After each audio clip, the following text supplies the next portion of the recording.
Kita melihat perubahan cuaca yang sangat-sangat mendadak memberikan impak kepada semua, terutama sekali bagi mereka yang beroperasi di Bazar Ramadan. Kita nak perincikan apakah sebenarnya fasa yang dilalui kita sebenarnya. Kita melalui fasa peralihan monsun dan apakah jangkaan selepas ini. Kita bersama dengan tetamu kami, Encik Jailan Simon, Ketua Pengarah Jabatan Meteorologi Malaysia. Selamat pagi. Selamat pagi. Assalamualaikum warahmatullahi wabarakatuh. Waalaikumsalam. Apa khabar? Baik-baik, Alhamdulillah. Baik. Terima kasih meluangkan masa. Baik, Encik Jailan, mungkin kita nak kongsikan sedikit sebanyak informasi untuk pengetahuan semua banjir kilat dengan ribut petir dan juga kemah bazar berterbangan dan sebagainya. Apakah sebenarnya yang dilalui oleh di negara kita pada ketika ini sebenarnya? Okey, seperti yang kita telah maklumkan yang lebih kurang bulan yang lepas bahawa negara kita mula mengalami peralihan monsun bermula pada 16 hari bulan Mac.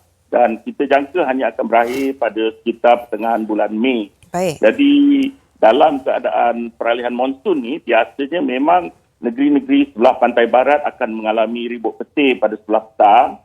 Dan ribut petir ni kadang-kala boleh membawa angin yang kencang, hujan batu ataupun kadang-kadang hujan yang sangat lebat dalam tempoh setengah jam hingga 2 jam macam tu. Dan ini boleh menyebabkan keadaan-keadaan yang bahayalah kepada penduduk. Betul.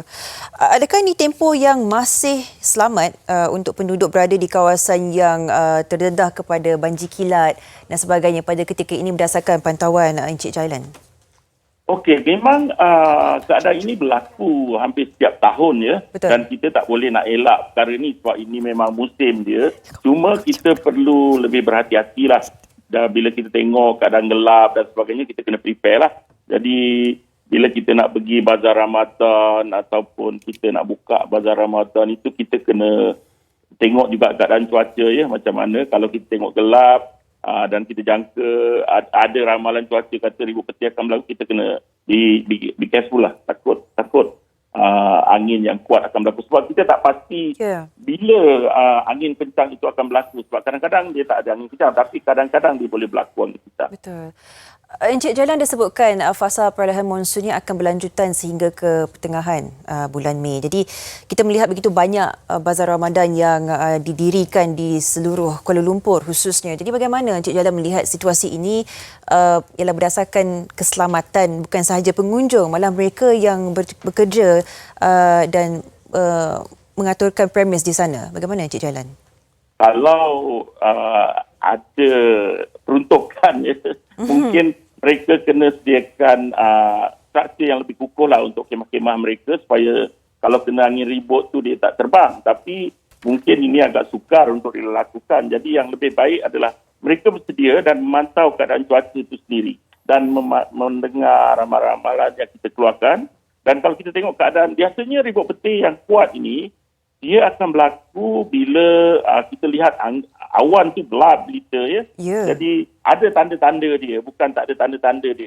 Jadi kita kena berhati-hatilah. Biasanya setengah jam sebelum tu awan dah gelap tu dan kita kena berhati-hatilah. Kalau tengok angin kencang, kita lari daripada, kita pergi cari struktur yang lebih selamat lah. Sebab kita tak boleh nak jangka lebih awal kejadian ribut petir ni sebab dia terlalu cepat dan singkat pembentukan dia. Betul. Jadi untuk minggu ni kita jangkakan ada 2-3 hari lagi akan berlaku hujan lebat sebelah petang lah. Tapi selepas itu kemungkinan kita akan menghadapi cuaca yang lebih baik lah banding sekarang. Baik. Jadi dalam masa 2-3 hari ini kita boleh menjangkakan masalah yang samalah, sedikit sebanyak perubahan cuaca yang mendadak.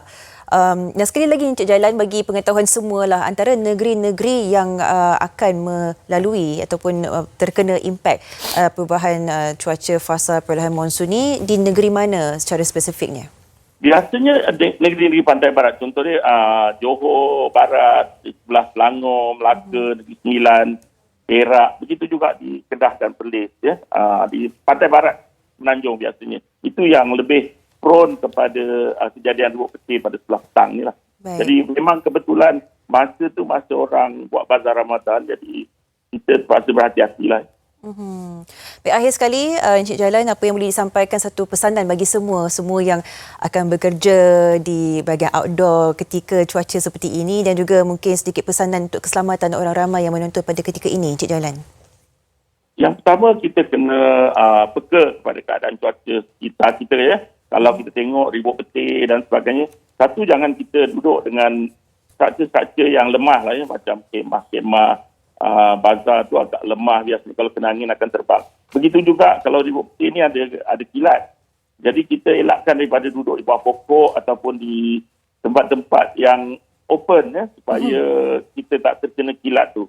Kita elak, kalau boleh kita masuk dalam bangunan bila berlaku hujan lebat ataupun petir ni. Jadi itu pentinglah. Dan yang ketiganya, kita kena tengoklah ya, kawasan-kawasan yang selalu kita mengalami banjir kilat tu, siapkan dokumen-dokumen supaya kita tidak terperangkap nanti bila banjir kilat baru kita nak cari dokumen-dokumen kita dan sebagainya. Baik.